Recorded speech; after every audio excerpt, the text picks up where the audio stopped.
I'm Jeff Biggs, and I am the host of the Cowboys Squad Show. This is my script for today's game.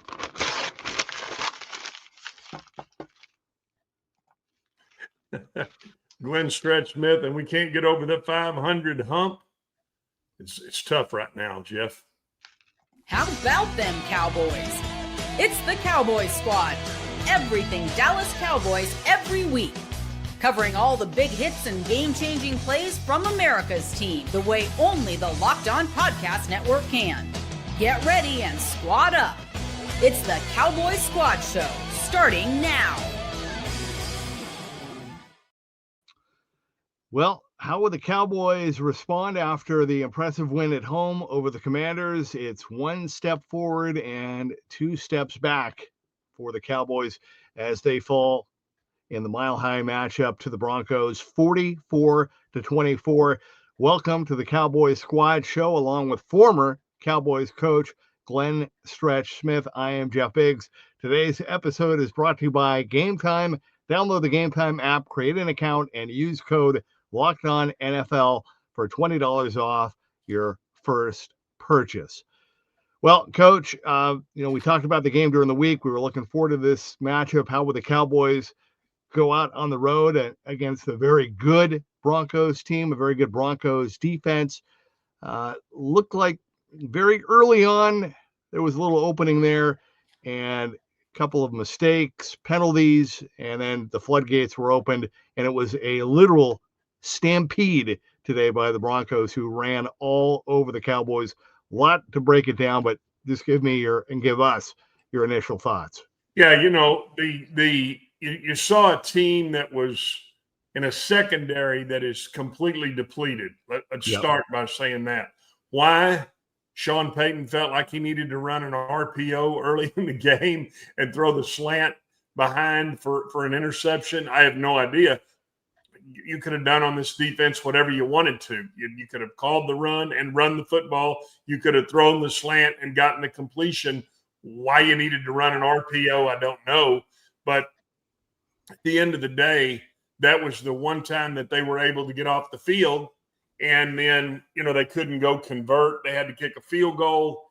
And so, it's really hard to get on here and be critical from a secondary standpoint, because you're playing with guys that, if I told you Bridges and Stewart at the beginning of this football season, I mean, you would sound like an owl. You'd go, who? Because quite frankly, I didn't know who they were. No. And so, you're dealing with depth at a position where they don't have any, and that's a problem, and it's going to be a problem. And how do you fix it? I mean, last week they were able to. Let's face it. They were able to play with some better leverage, and they lined up against a depleted receiver core that the Commanders had, and so that was a good thing for them. They needed a little confidence. Unfortunately, they played a real offense today with a real play caller and a real scheme, and Denver did whatever they wanted to do offensively, and I think when you couldn't keep up with them offensively as a Cowboys fan, that's when it became, the game became out of control, and you really had no chance. I mean, I'm just going to be honest with you. They didn't have any chance in this football game. It was that kind of a night, and you as a Cowboy fan and as a Cowboys coaching staff, I mean, you kind of take your whipping and you get on out of there, and you hope you can get back here for a Monday night tilt with Arizona and see if you can look a little better, or maybe you can get some guys back healthy. I don't really have any answers. I mean, I came on here thinking that our last time we got together, would the Cowboys be looking to make some trades? And I just don't know. They're so far away from being competitive defensively that it doesn't matter who the coach is. It doesn't. Matt Eberflus is not going to go out there and cover anybody. He's not going to go sack the quarterback for you. And so right now, this is it's a tough place to be because you look at the schedule and you look at what's coming up, and an Arizona team that's got a quarterback that can extend plays, and then you got the Raiders, who are not very good. But I mean, then it's just a the cavalry is coming, and Kansas City and Detroit, and I mean, I don't see any way right now that the Cowboys have any chance of matching up with any of those teams. And I don't want to get on here and cry about that. I want to tell you that what this game showed you is you have to be realistic about where you're at with this football team defensively, and they are not very good. Yeah, I have to say, for me, Coach, and you're completely 100% correct. And I don't want to sound like I'm minimizing the injuries that they had or have right now in the secondary.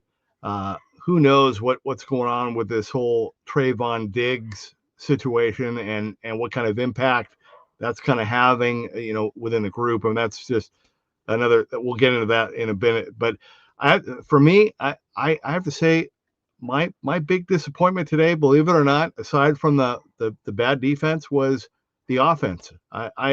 We have talked week in and week out. I mean, you started the season, Coach. You started the season by saying they needed to score 30 a game. Then we raised it to 40.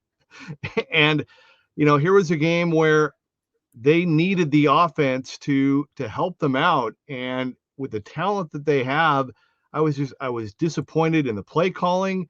I was disappointed in the lack of adjustments, just the execution, the situational plays, really just across the board. Dak obviously had his worst game of the season. I'm not looking to pile on anybody. Everybody's going to have a bad game over the course of the season. You know that better than I do. But I was just really disappointed that clearly they know what's going on. They know what's on their shoulders, and to not respond or to respond the way that they did was just it was really disappointing to me. I agree with you. I mean, Dak did not play well. I mean, he's got the flat wide open, and you know what? He saw that he knew the tackle was going to quick set that end. And as soon as that end saw him being quick set, guess what he did? He just kind of froze there, and he almost intercepted the ball. Now, what I'm telling you is you played a really good Denver defense. Vance Joseph should be considered to be a head coach in the National Football League because he is really, really good at what he does, and they're really good. And think about it, they're missing their best linebacker. Greenlaw is out. So this is a defense that can get after you. He will get after you. He sends a lot of different pressures, and he likes the 4-week look, which is, when I say 4-week, that's opposite of the strong side. They're sending one more than you can protect. And he did it multiple times. Then you had Guyton get beat really bad inside one time for a sack. You had Steele get beat really bad inside one time for a hurry. That's going to happen when you play good defenses. And I don't want to take anything away from the Denver defense, but the Cowboy offense, we keep saying this. They went out and did not get it done. I mean, 17 points will not get you a win with what you have defensively. You're going to say, well, they scored 20. They scored 24. Yeah, because Joe Milton came in, and I don't know that that was a hell of a pass, and Tolbert made a hell of a catch, and the game's over. I mean, let's be honest. And so your frontline guys scored 17 in a game that they needed to score 35, and they couldn't get it done. And so I'm with you. I mean, offensively, they were not where they needed to be, and this is a result of what you're going to look at. I think, unfortunately, I really think this is what we've got a lot to look forward to, is a scenario where it's going to be that challenging every week moving forward that you're just going to have to go score 40 points. I didn't like the play call. I didn't like the second down play call when they had it the first time they had it in the red zone. I mean, run the ball, hammer the football in the end zone. Yeah. And And they didn't do that. And then they got back down there and they tried to sneak it with Dak, and he about got his head beat in. Yeah, he is not a sneak guy. So no. you got a back that can hammer it in there. You've got Lipke that can run it in there.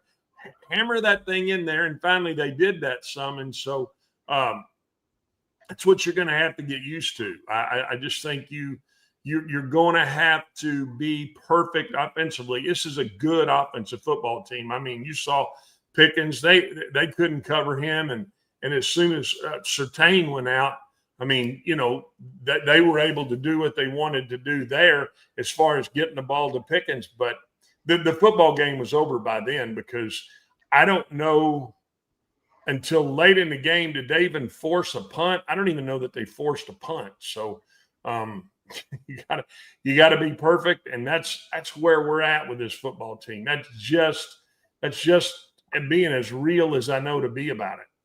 They did not force a punt.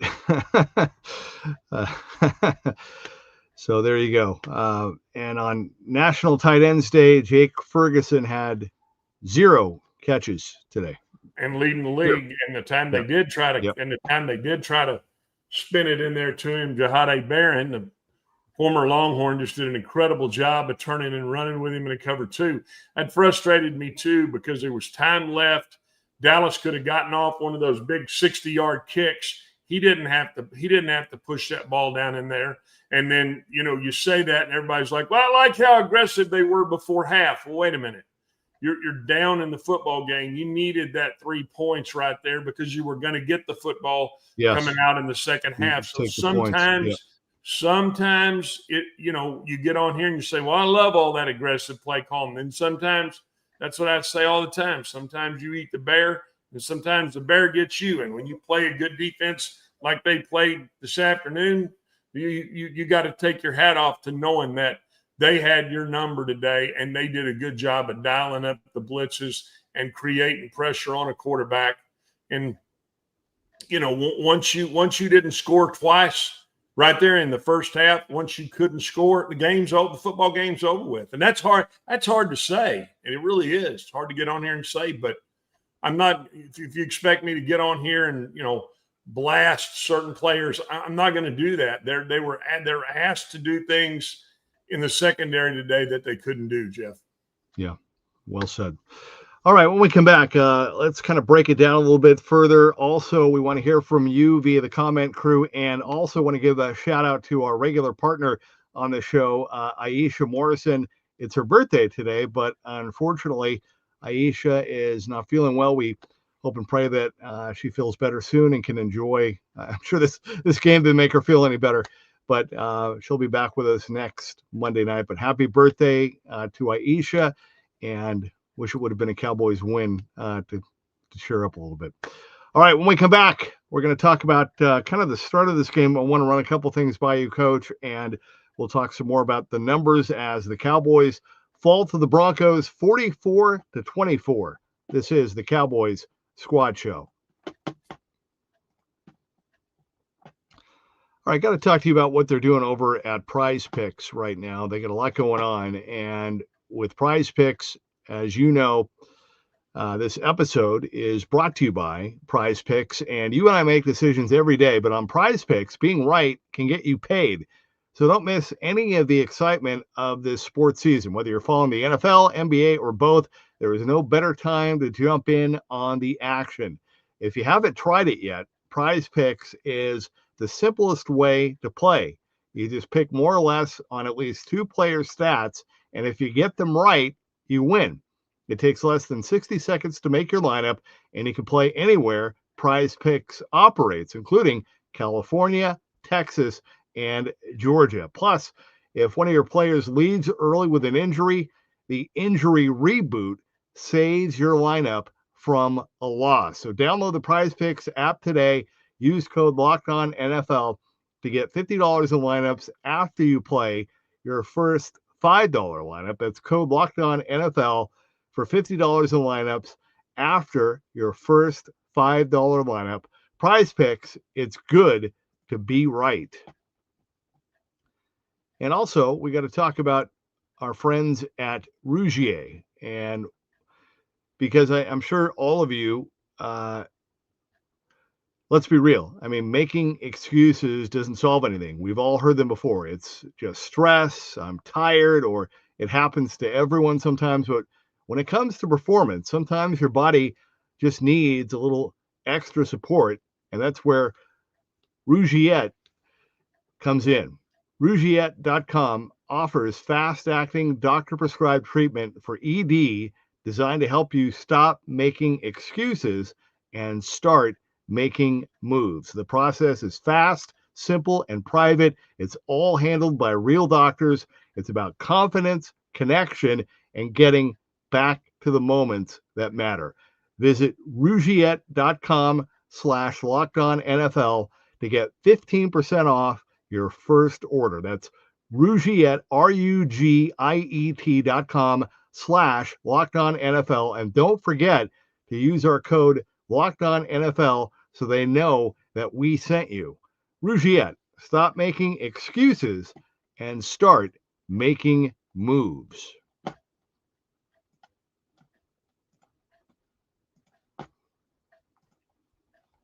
Welcome back to the Cowboys Squad Show. That is former Cowboys coach Glenn Stretch Smith after the Cowboys have the mile-high meltdown today to the Broncos, 44-24. And, you know, just right out of the gate, Coach, and Greg Daniel points out that Denver did punt once. That didn't show in the stats, but I think it was very end of the game, wasn't it? Yeah, I think so. Yeah, the game's over. Yeah, they did punt once. Okay. Thank you, Greg. Thank you, Greg. But at the very start of the game, the Broncos won the toss, and they elected to receive, which shows you that they were not sweating facing this Cowboys defense or the secondary. Secondary again, without Diggs, without Wilson, and without Thomas. I mean, it's a lot, and that's not to make an excuse, but that was clearly going to be an issue, and the Broncos, to their credit, exploited that. But you know, I thought the Cowboys, they got the interception on the first drive, right, and had to settle for the field goal for the Cowboys offensively. But then after the field goal and the 3-0 lead, the Cowboys got the stop until James Houston was called for the neutral zone infraction. That gave them new life, and they went on to score. From there they went on to score back-to-back touchdowns to the Broncos. And I mean, to me, pretty much that was it. Like you said, I mean, that was just, you know, you got the field goal and didn't get the touchdown, and then had another chance to score, and the Broncos got back-to-back TDs, and that was it. But that penalty though was huge. Yeah. So Denver takes the football. They run lead. Let's go to the start of the game. They run lead to Dobbins for 7. And they run a tight end option to Ingram for 7. So just bang, bang. And then for whatever reason, they call an RPO, and he throws an interception. So good for Bridges. He gets the ball. He intercepts it. The Cowboys get down there. Got to kick a field goal. And you're like, okay, now let's see if the Cowboys offense can get in some sort of rhythm. The defense goes back out, like you said. I mean, it's 3rd and 7, and they've got a chance to get off the field. Houston is lined up offsides. Can't happen. Let me hit the trifecta. Lined up offsides. I mean, that you cannot. When you're on a defense that is absolutely struggling, and you know you're hamstrung, cannot have mental breakdowns and mental mistakes. It's inexcusable to me, because they were going to get off the field right there, and the Cowboys were going to get the football back with a 3-0 lead in decent field position. Cannot happen. That cannot happen. And so then they run. Then Denver gets the ball. They run. They get it on 3rd and 2. They run a mesh to Franklin, hit it for 20, and then they run a toss to Harvey, and he just takes it to the house 2 plays later. The game changes on one snap. one snap of the football, and really it was a pre-snap of the football. It cannot happen. That cannot, the entire complexion of the football game changed there. Because where your offense could have been in somewhat of a lead had you gotten them a ball with back-to-back stops, it doesn't happen. And so that really is a killer. Then they come back. Dallas comes back after that, and they run.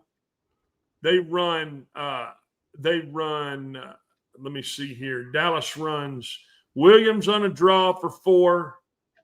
They false start it, another pre-snap penalty. It's 2nd and 11. They run a wide receiver screen to CD for 6. It's 3rd and 5. Guyton gets whipped inside, and you sack. Boom, you got to punt him the football. Now, instead of what should have been a scenario where you were in the lead, you've had 2 pre-snap penalties that have absolutely handcuffed you. It's inexcusable for this kind of scenario. Then, they get the ball back, and let's be honest, from that time forward, Sean Payton said, I'm fixing to take it to the secondary, and he runs what they call switch, which is the inside guy runs the high angle 7, the outside guy runs the post. Some people call it a scissors look. There's nobody there, and he just flings it out there for a touchdown. You're down 14-3. And for all practical purposes, it is over there.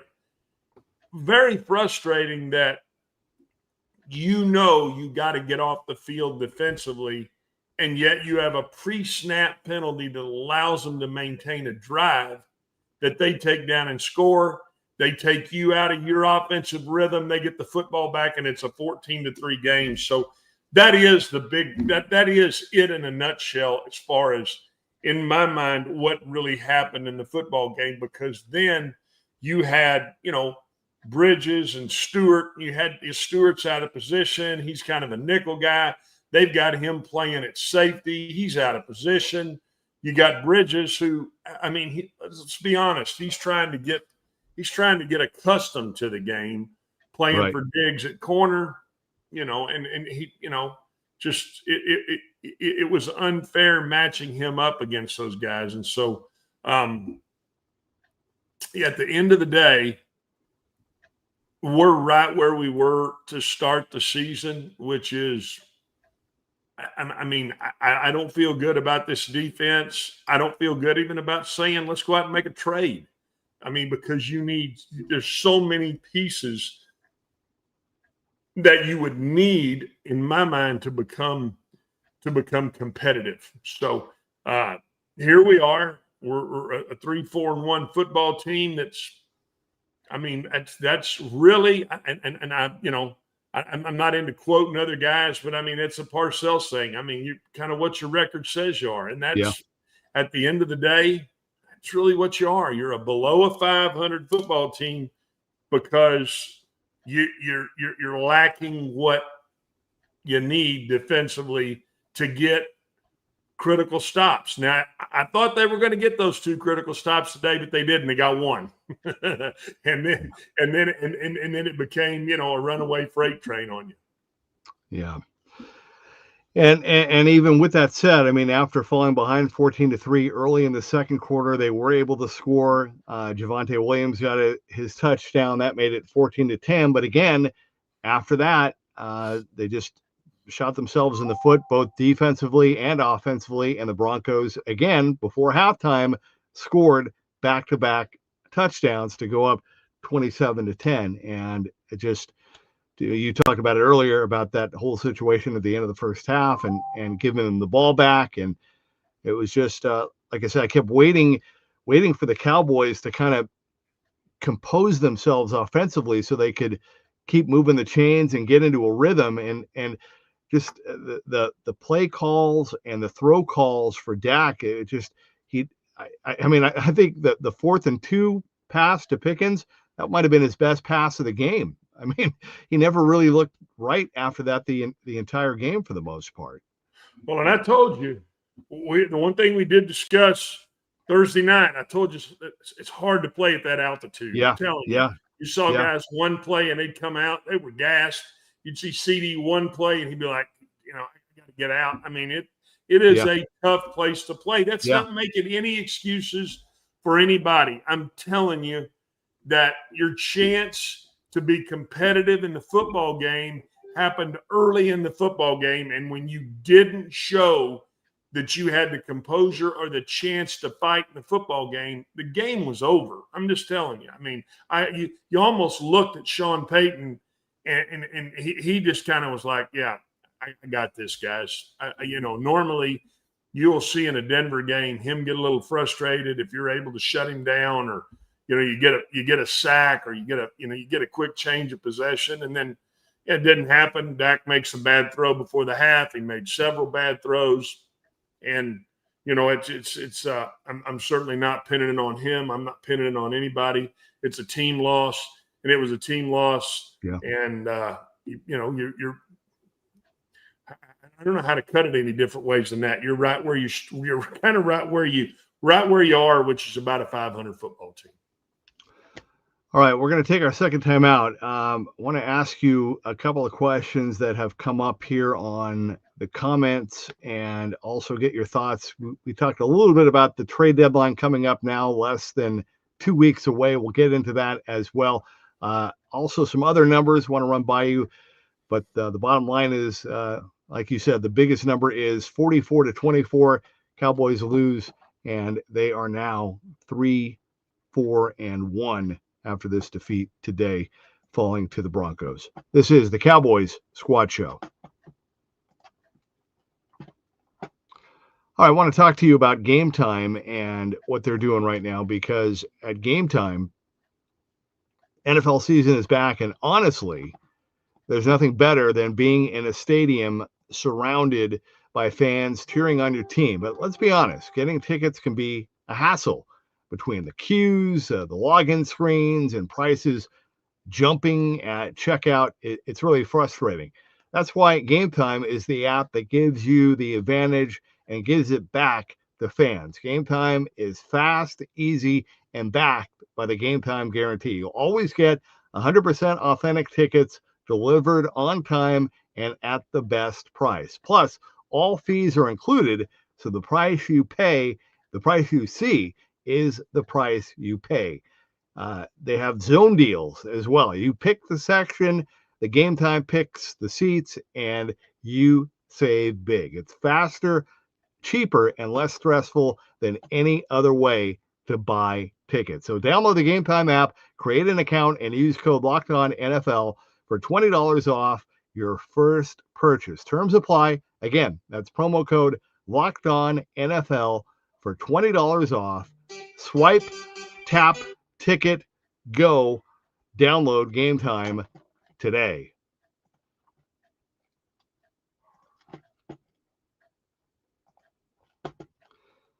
All right, we are back. The Cowboys Squad Show after the Cowboys fall to the Broncos, 44-24. Just some of the numbers on the day today.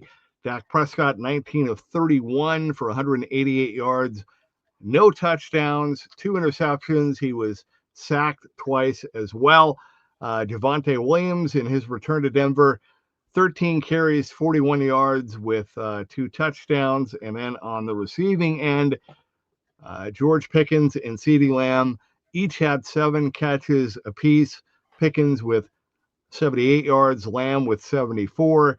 Jalen Tolbert had the TD pass late in the game by Joe Milton, and Luke Schoonmaker had a couple of catches, 2 for 25 yards, but just a quiet day for the offense. And again, credit to the Broncos defense for playing really, really well. Yeah, and that's who you got to give credit for. It's the best third down defense in the league, and you know what? They showed why they're the best third down defense in the league. So, I'm just looking through where I'm charting the game, and you look through as someone who's trying to analyze this, and you say, okay, where was another, where was it a big point in a game for the defense? And I can't tell you that there was one, simply because Denver did what they wanted to offensively the entire game other than those first two series. They did exactly what they wanted to do. And so,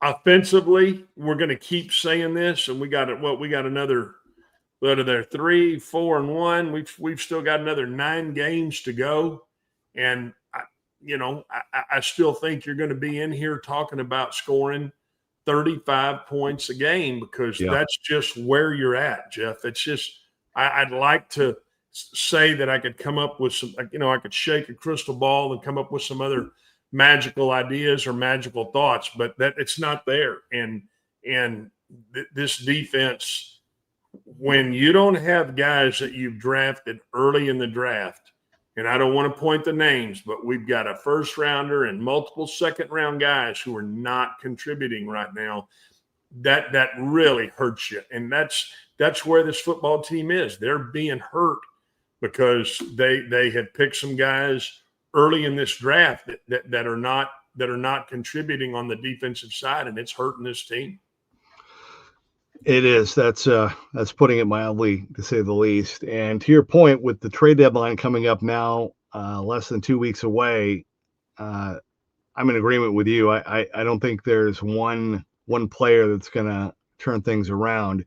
You hope that some of the guys will get healthy, and you got a stretch coming up here with the bye week mixed in, that will help. I have to say, we touched on it in the open, this whole Trayvon Diggs situation went from a concussion at home, missing a couple games, to now the IR. This whole thing is really, really bizarre. And I don't know. I was going to say, is this having a cloud in any way? But I don't. I think the guys that are in the locker room, they're not really thinking about that, right? I'm sure they got enough to worry about trying to prepare for these games. But still, it's not a positive. And he's a guy that, you want him to be healthy and playing well and contributing. And you need him to be playing well. It's a position you need. It's a position you need the depth. I mean, you need his leadership out there. You needed Trayvon Diggs to take, to kind of take hold and be somewhat of a leader on that side. And I think that's why they got frustrated at how he rehabbed. Now, whether he rehabbed it the right way, the wrong way, that's for somebody else to try to come up with. But right now, this is not a good feeling for him. It's just not. And he's a problem. He's made himself a problem. You know what I'm saying? Yeah. That's where I'm at. And I don't know, what kind of secondary help. I'm with you. I had not heard much of Triquez Bridges until today. I really didn't, and I'm just keeping it real. And I think, to your point, when the Broncos scored, the big run and then the big TD early on to go up 14-3, that just kind of set the tone. And I don't know, as far as the offense, are you surprised that they were not able to kind of get their bearings at all at any point, or was it just one of those days where the Broncos pressure, the O-line, the altitude, the score, I was waiting for them, like I said, to kind of get control. They did score coming out of the locker room, right? They did put together that long drive, and I thought, okay, maybe this is their chance to kind of get back into the game. But then the Broncos responded again, and it was over. Yeah. I mean, that's exact. I mean, that's it in a nutshell, Jeff. I mean, that's really it. I mean, you have to be a damn NFL analyst to figure that out. That's really it.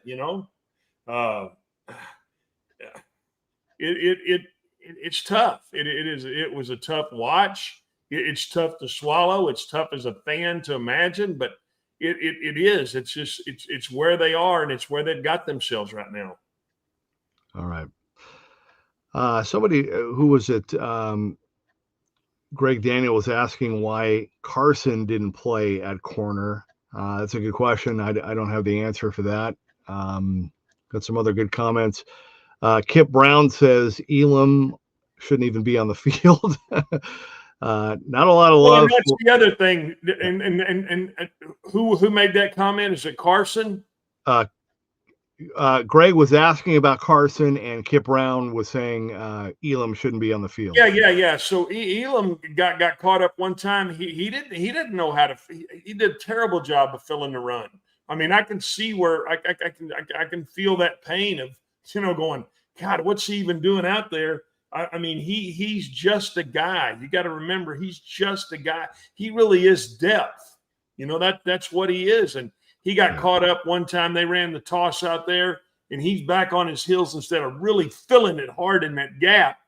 The next thing you know, the guy's out the gate. I mean, it is frustrating to watch. Yeah.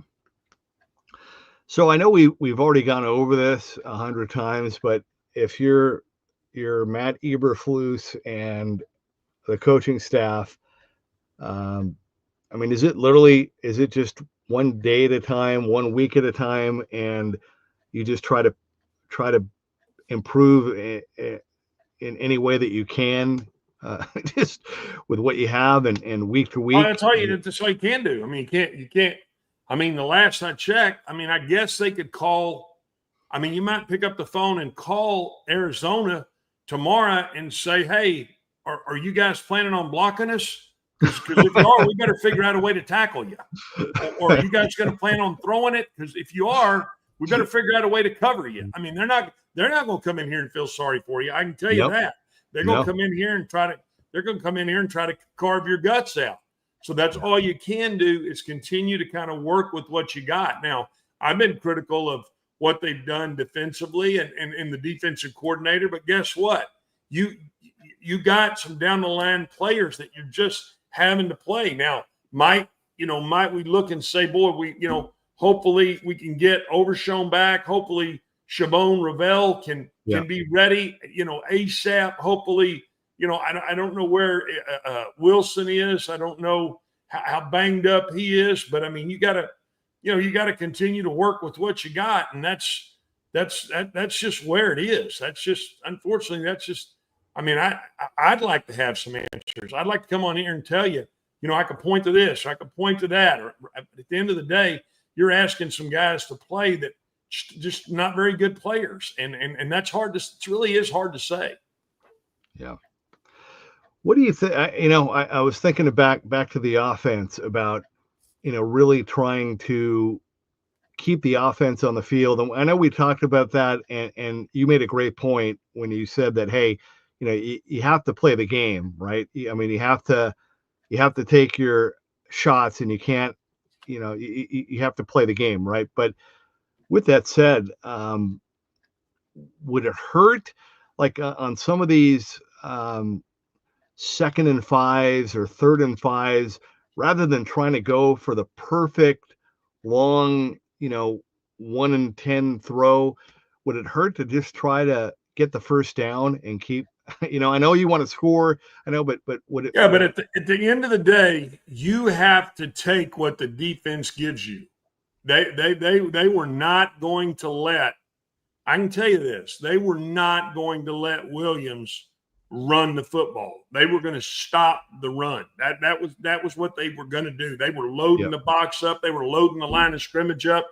They're going to stop the run. Now you got to take it the other direction. And you got to throw the football, and you got to make them pay throwing the football, or they're just going to stay right there where they're at. So defenses, when you play really good defenses, they'll take 1 or 2 aspects of your game away from you. So, yeah, I would like to say 3rd and 3, run the football. But you know what? Sometimes they're going to stop the run. They're going to know that's what you're going to do. And so you got to be able to take what they give you. It just seemed like so many plays today. I mean, Dak was just kind of running and rolling out and just waiting, and there was no play and nobody to throw to, and he would just end up keeping it himself. And I'm just wondering, can they simplify that a little bit and try to make it easier where they can just get first downs and keep the drives going? I get it. I mean, you're right. That's the common sense monopoly way. Boy, if I could get over there and I could own Park Place and what's the property next to it, and I could collect every time that they come by here. It's just not that easy always. And so, I know how hard it is from that side of it to call the plays and to try to get everybody in the right position. The thing that hurt this team was, again, 5 pre-snap penalties. Those are things that are inexcusable. And when you have to be perfect, you got to cut that out. All right. Going to take our final time out. When we come back, we'll have our final thoughts and we will get you ready for the week. But one other thing I want to bring by you. Want to talk about Jaden Blue and his performance today. We'll get into that when we return. Cowboys fall to the Broncos 44-24. This is the Cowboys Squad Show. And I want to talk to you about FanDuel, because with FanDuel, not only is this episode brought to you by FanDuel, but as you know, the NBA is back. In fact, the Mavs are playing right now, hoping to get that first win. And there is no better place to get in on the action than FanDuel, the official sports betting partner of the NBA. Even if you miss the start of the game or want to ride the hot hand, FanDuel has live bets on everything from who will score next to fourth quarter comebacks. Plus, you can even combine your live bets into a same game parlay for a shot at a bigger payout. It keeps every game exciting, especially when your team is making that late push. So right now, FanDuel is giving new customers $300 in bonus bets when your first $5 bet wins. So head to FanDuel.com to sign up and play your game with FanDuel, the official sports betting partner of the NBA. Okay, final segment of the Cowboys Squad Show. Don't forget to make sure you listen to Marcus and Landon and the daily Locked On Cowboys podcast. We will be back with you on Wednesday night for another edition of the Cowboys Squad Show, and then we will be with you after the game with Aisha back for next Monday night after the Cowboys host the Cardinals on Monday Night Football. So final thoughts, Coach. You're going to get a little bit of a longer week because of the Monday night game. Hopefully they'll be able to use that. I did want to ask you, Jaden Blue got into the game. Looked good. Clearly, because of the altitude, they wanted to give Javonte a little bit of a breather. He did have that costly fumble. Thankfully, the Cowboys recovered. Glenn Hoffman did it, but nonetheless, that just kind of stirs up all the pre-draft, all the things from coming out of Texas about putting the ball on the ground.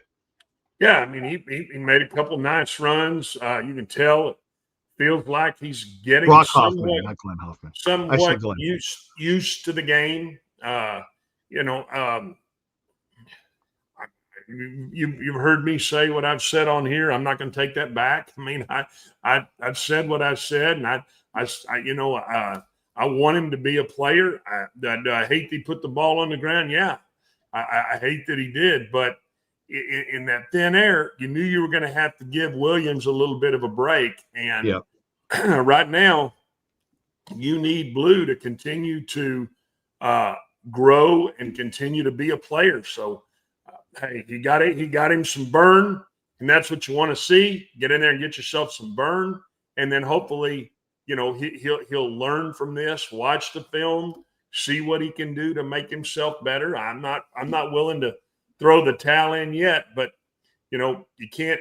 One thing you can't do is put the ball on the ground. You just can't do it at this level. All right, and I would think again, we've seen this team. It's been kind of a good game, bad game, good game. So even as bad as this loss was today, big picture, and I know we're getting way ahead of ourselves, but they're certainly not. They're still in contention for the wild card race for sure. The Eagles are starting to pick up wins, so they're starting to run away with it a little bit. But still, you got an opportunity now to come back at home, taking on a kind of a banged up Cardinals team, and again, you're still you're middle of the season, so you're trying to build, you're trying to grow, you're trying to get better. So they should be motivated, right? You would think so. You think I don't think Kyler Murray's ever been beat at AT&T Stadium. I think it's 8-0 between his time at Allen, his time at Oklahoma, his time at Arizona. So you should come in here with a little bit of a with a little bit of a mat on and try to get yourself back to that 500 mark, because they've got. I'm looking at the schedule here now. They've got the Cardinals, the Raiders, then they've got the Eagles, Chiefs, Lions, Vikings, Chargers, Commanders, Giants. Yikes. I mean, they've got to try to play with their backs against the wall here, because that kind of has to be the mentality right now. All right. Any other final thoughts? Anything that you stood out to you today, or that it's good to see. It's good to see Joe Milton get in the football game. You know what I mean? I mean, get some of those guys in the game. It's not what you want to see. Guys getting trash football time, but at the same time, you got to have some of that. And so I thought that was a positive thing. I think you're seeing some okay defensive line play. I think Kenny Clark's still a good player. Osa's a good player. You got to get a few things cleaned up, and boy, you've really got to dial in from a secondary standpoint on what you're going to do, and greater angles, and continuing to hammer home the fact that you got to go downhill and you got to play aggressive in the secondary. All right. Well, it's going to be, as is every week with the Cowboys, right? It's going to be an interesting week, and we look forward to it. Coach, look forward to seeing you on TV tonight. Have a great, I wish it was after a win, but have a good show anyway, and we appreciate you. All right. Hey, I appreciate you. Thanks, man. All right. That is former Cowboys coach Glenn Stretch Smith. Again, happy birthday to Aisha. Hope she's feeling better. And we'll be back with you on Monday night. And again, we'll have our squad show on Wednesday night. And don't forget the daily Locked On Cowboys podcast. Marcus and Landon, they crush it every day during the week. And they have their own post game coming up as well. Final score today, though. The Cowboys get blown out in Denver 44-24. This has been the Cowboys Squad Show.